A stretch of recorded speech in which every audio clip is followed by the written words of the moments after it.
Un monument de la Vuelta aujourd'hui sur cette 17e étape. L'Angliru se dresse devant le peloton. Après le succès hier de Jonas Vingegaard, les Jumbo-Visma paraissent intouchables pour l'étape et le général. Et en ce jour anniversaire de Sepp Kuss, on a hâte de connaître la tactique des Jumbo. En 2020, on retrouvait ce trio en tête du groupe des favoris et à la fin, Roglic avait gagné la Vuelta. For sure, we are stronger now. Back then, Primoz was in the red jersey, and I mean now we are 1, 2, and 3 in the GC, and we will try to defend our position in the general classification. Is there a tactic, or will the legs do the talking? Yeah, I think the legs will do the talking. It's a very honest climb in the end, so you cannot hide anywhere. Un homme paraît pouvoir contrecarrer les plans de la Jumbo, c'est Remco Evenepoel à l'avant dans l'échappée où avec les favoris, le Belge est l'un des rares coureurs à pouvoir répondre au trio Kuss, Vingegaard et Roglic, mais il a un autre objectif en tête. I think it's important to try to be in the break and take the points on the first 2 climbs, and then we have to see and wait the situation from behind, depending what the GC teams will do. But I think it's quite important, and I try to take the maximum of the points on the first 2 climbs today. L'Angliru apparaît donc pour la 10e fois sur les routes du Tour d'Espagne. Le dernier à s'y être imposé, c'est Hugh Carty en 2020.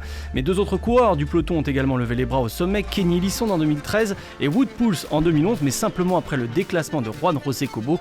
Des succès tout de même marquants qui ont lancé leur carrière. Yeah, really good memories, so I really look forward to go again. Yeah, I feel good. Yesterday was a really good day. I had a good leg, so hopefully today we can repeat it. Le vélo il a bien changé en 10 ans, j'aimerais bien mais c'est court, j'ai l'impression que Visma ils veulent gagner tous les jours, je sais pas, ils sont forts.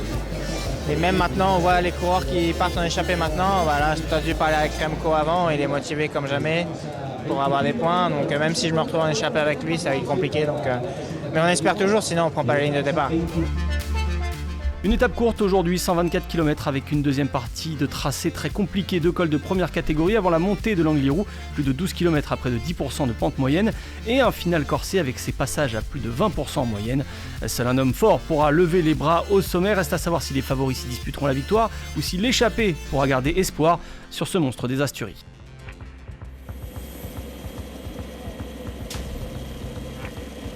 Remco Evenepoel est donc bien passé à l'offensive aujourd'hui sur la partie plate de cette étape. 60 km pour lancer enfin la course à vive allure à plus de 48 km/h de moyenne. Une échappée qui n'a pas drainé beaucoup de coureurs car il fallait avoir la foi pour accompagner le porteur du maillot à pois. Les Jumbo-Visma impriment un rythme soutenu pour ne pas laisser beaucoup de champ au coureur de la Soudal Quick-Step qui est avec son coéquipier Mattia Cattaneo. Le jeune italien de la Groupama FDJ Lorenzo Germani s'accroche à ce duo alors que la première difficulté de la journée, l'Alto de la Coladiella, est en approche. We commence the first climb of the day, the Alto della Coladiella. This first category climb, 7.8 km long. Quelques coureurs sont en embuscade mais ne parviennent pas à revenir sur l'avant de la course dans cette ascension. Germani est rapidement décroché du groupe de tête et dans le peloton, ça bouge déjà. Marc Soler has decided that he wants to try something on this first categorized climb of the day. Marc Soler est donc parti en chasse-patate et alors que le sommet est en approche, il possède environ 1 minute de retard sur le duo de la Soudal Quick-Step. 10 points into the pocket of Remco Evenepoel. He crossed the top of the Alto della Coladiella first, alongside his teammate Mattia Cattaneo.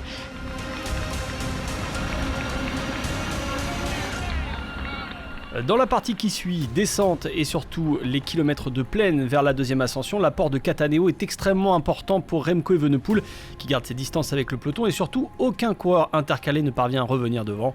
Marc Soler a retrouvé 2 partenaires de poursuite, Lorenzo Germani et Edoardo Sepulveda. L'Alto des Cordales se profile. It's a tap on the arm from Remco Evenepoel to Mattia Cattaneo, and now Remco Evenepoel flies up this penultimate climb of the day. Marc Soler, toujours en poursuite, revient d'abord sur Cattaneo et le lâche rapidement.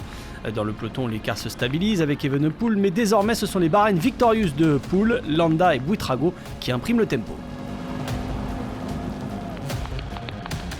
Remco Evenepoel passe en solitaire au sommet de la deuxième difficulté de la journée. Le Belge a fait le job, 20 points déjà empochés.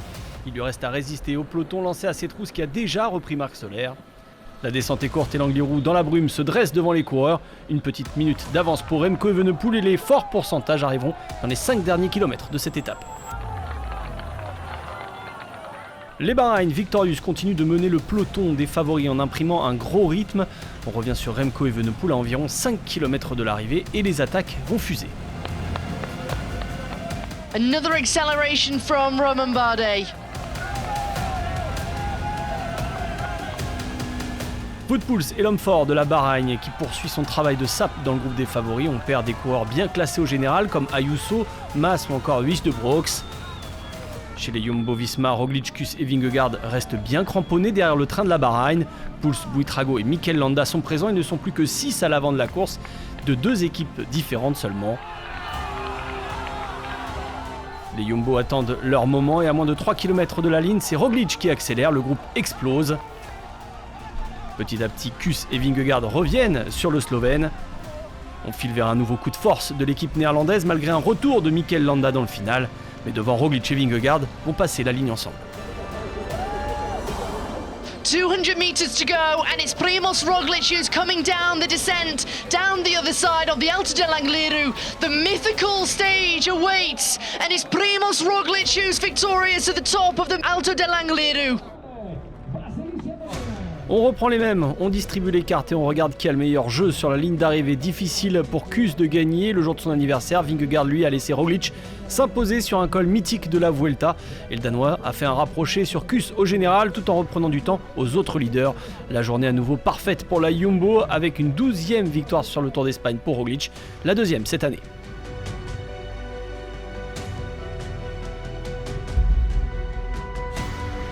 I mean, on the last climb, it's just, the way or on the point I went is just so hard and so steep. I just did my own tempo, and then the climb will tell who is the first, second.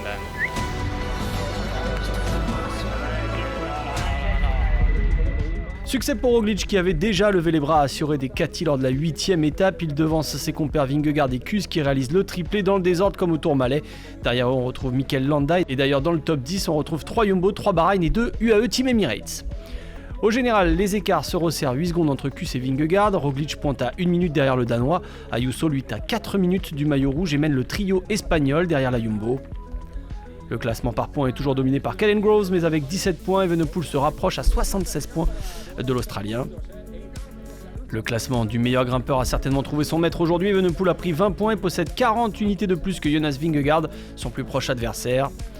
Enfin, Juan Ayuso reste le meilleur jeune de cette Vuelta, 4e du général derrière les Jumbo. L'Espagnol de la UAE Team Emirates a concédé 22 secondes à son dauphin Wies de Broeks sur cette étape, mais possède encore 2 minutes 43 sur le Belge.